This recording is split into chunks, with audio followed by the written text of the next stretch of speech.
आप इतने परेशान क्यों दिखाई देते हैं? परेशान तो रहूंगा ना पार्वती, आखिर एक बेटी का बाप जो ठहरा। पार्वती, अब उसके हाथ पीले करने का समय आ गया है। पर हमारी आनंदी तो अभी सिर्फ 9 साल की है। अभी तो उसके पढ़ने, लिखने और खेलने कूदने के दिन हैं। देख पार्वती, लड़कियां पराया धन होती है और जितना जल्दी इन्हें घर से विदा कर दे उतना अच्छा है। कल से आनंदी की पढ़ाई लिखाई बंद। पर बापू, इसमें मेरी क्या गलती है? आप मुझे पढ़ाई करने क्यों नहीं देते? तेरी गलती है कि तू एक लड़की है। लड़का होती तो क्या बापू? लड़का होती तो क्या? ए लड़की, ज्यादा जबान ना चला, नहीं तो जबान हलक से खींचकर बाहर निकाल दूंगा। बापू, मैं पढ़ लिख कर कुछ बनना चाहती हूँ। मेरी पढ़ाई ना रोको बापू। आनंदी, तुझे पढ़ना है तो पढ़, लेकिन सारी उम्र बाप की छाती पर यूं बोझ बनकर ना बैठ। पर बापू, अभी तो मेरी उम्र पढ़ाई लिखाई की है। मुझे पढ़ लिख कर डॉक्टर बनना है। पढ़ाई पढ़ाई पढ़ाई, आज तो तेरी इन किताबों का काम तमाम करके ही छोड़ूंगा। ये ले। नहीं बापू, मत फाड़ो, मत फोड़ो बापू। हट छोरी। नहीं बापू, नहीं। बापू, ये तुमने क्या किया? तुमने मेरी इन किताबों को ही नहीं फाड़ा बापू, मेरी किस्मत फाड़ दी, मेरी किस्मत। ये कॉपी किताबें ना सिर्फ छोरों के हाथ में अच्छी लगती है, लड़कियों के हाथ में तो सिर्फ मेहंदी अच्छी लगती है, मेहंदी। पर बापू, मैं लड़की हूँ तो क्या हुआ? लड़का और लड़की तो हमारी दोनों आंखों के समान होते हैं। चुप कर आनंदी, और यह एहसान मान कि अब तक जिंदा है तू। कहीं बचपन में गला दबा कर मार दिया होता तो यह तेरी बकबक नहीं सुननी पड़ती आज। पर बापू, मुझे चूल्हा जलाना अच्छा ना लगे है। देख छोरी, जितना जल्दी हो तू चूल्हा जलाना सीख ले, उतना ही अच्छा है तेरे लिए। और हाँ, तेरा ब्याह तो होगा, वो भी कल के कल। अबला जीवन है तुम्हारी यही कहानी। आंचल में है दूध और आंखों में है पानी। मुझे माफ कर दे बेटी, तेरे बापू के जिद के आगे मेरी एक न चलेगी। माफ कर दे बेटी, मुझे माफ कर दे। इस प्रकार मात्र 9 वर्ष की छोटी उम्र में आनंदी का विवाह गोपाल राव जोशी से हो गया। बाल विवाह एक सामाजिक कुरीति है और इस कुप्रथा का शिकार होना पड़ा आनंदी को। 5 वर्ष बाद आनंदी 14 साल की हो गई है। उसके घर एक शिशु ने जन्म लिया है। देखते हैं आगे क्या हो। देखिए ना, इसे क्या हो गया है? इसका माथा तो अंगार की तरह तप रहा है। इसे तो बहुत तेज बुखार है। आप बिना कुछ भी बोलते हैं, दीजिए मुझे। माधव, माधव, जल्दी से वैद्य जी को बुला के लाओ। जी, अभी बुला के लाता हूँ। ये तुम क्या कर रही हो आनंदी? भगवान की विभूति लगा रही हूँ। बस करो आनंदी, ये सब अंधविश्वास है। अरे आप यकीन तो कीजिए, भगवान की कृपा से इसका माथा ठंडा हो रहा है और बुखार भी उतर गया है ना बाबू? देखिए, दीजिए मुझे। उठो बाबू, आंखें खोलो, तुम्हें तुम्हारी माँ बुला रही है। आंखें खोलो, देखिए ना इसे क्या हो गया है। आंखें भी नहीं खोल रहा। आंखें खोलो बेटा। आप चुप क्यों है? आंखें खोलो बेटा, आंखें खोलो। आनंदी, हमारा बेटा कभी आंखें नहीं खोलेगा। नहीं, ऐसा नहीं हो सकता। मेरे बेटे को मुझसे कोई नहीं छीन सकता, कोई नहीं छीन सकता। पागल मत बनो आनंदी।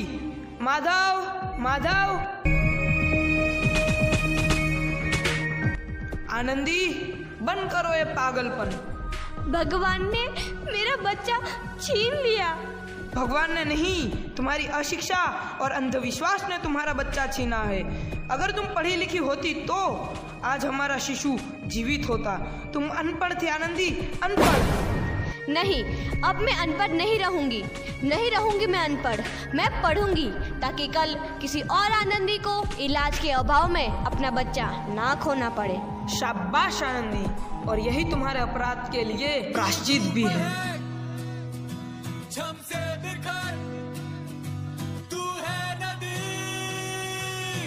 आनंदी, तुम्हारी 12वीं का परिणाम आ गया है। तुमने पूरे कॉलेज में प्रथम स्थान अर्जित किया है। आनंदी, तुम्हारी मेहनत रंग लाई है। तुम्हें शिक्षा वृत्ति मिली है। ये लो तुम्हारे अमेरिका जाने की टिकट। मुझे शिक्षा वृत्ति मिल गई? मैं अमेरिका जा रही हूँ? पर ये सब मैं अकेले कैसे कर पाऊंगी? आनंदी, अपने आप को इतना कमजोर क्यों समझ रही हो? फिर इतना पढ़ने लिखने का क्या फायदा? तुम अभी गवार की गवार नहीं हूँ मैं अब गवार।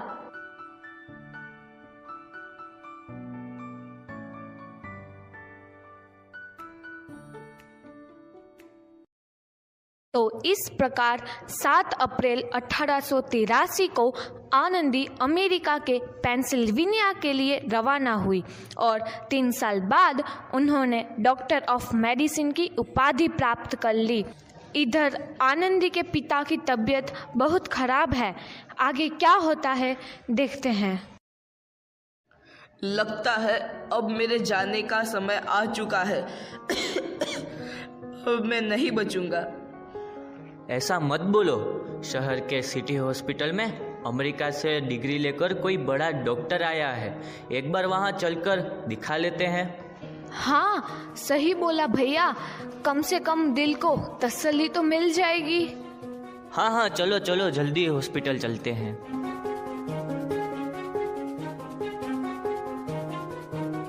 इस मरीज की हालत तो बहुत ही खराब है। कोई चमत्कार ही इसे बचा सकता है। ऐसा मत बोलो भाई। डॉक्टर साहब कब तक आ जाएंगे? लो आ गई डॉक्टर मैडम। डॉक्टर मैडम जल्दी देखिए, मरीज की हालत बहुत ही खराब है।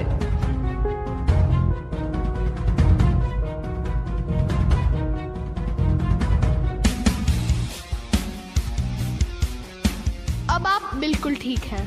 मौत के मुंह से आपको बचाया है डॉक्टर मैडम ने। डॉक्टर साहब ने मुझे बचा लिया। मुझे मिलना है डॉक्टर साहब से। डॉक्टर साहब नहीं, डॉक्टर मैडम बोलो। डॉक्टर मैडम, उन्होंने ही तुम्हें जीवन दान दिया है। लो आ गई डॉक्टर मैडम, मिल लो उनसे। डॉक्टर मैडम, आपका बहुत बहुत धन्यवाद। आपने मेरी जान बचाई। इसके बदले में मैं गरीब भला आपको क्या दे सकता हूँ? वचन चाहिए मुझे कि कभी ये नहीं कहोगे कि लड़कियाँ कुछ नहीं कर सकती। वचन? ये कैसा वचन? अरे श्यामलाल, तुमने पहचाना नहीं? तुम्हारी बेटी आनंदी। आनंदी? मेरी बेटी आनंदी डॉक्टर? हाँ बापू, वही आनंदी जिसके लिए बचपन में तूने चूल्हा और दूल्हा के अलावा कुछ नहीं सोचा था। आनंदी, आनंदी मेरी बेटी, मुझे माफ कर दे। मैं तेरा गुनहगार हूँ बेटी। नहीं नहीं बापू, वही आनंदी जिसके हाथ पीले करके तुम उसकी सारी जिंदगी काला कर देना चाहते थे। माफ कर दे मुझे मेरी बच्ची, माफ कर दे। मैं तेरा अपराधी हूँ मेरी बच्ची, माफ कर दे। नहीं बापू, मैंने तो तेरा एहसान चुकाया है। याद है ना अपना एहसान जो बचपन में तुमने मुझ पर किया था? ताने सुना सुना कर जीते जी मार डाला था मुझको। अब बोल, और किस किस को मारेगा?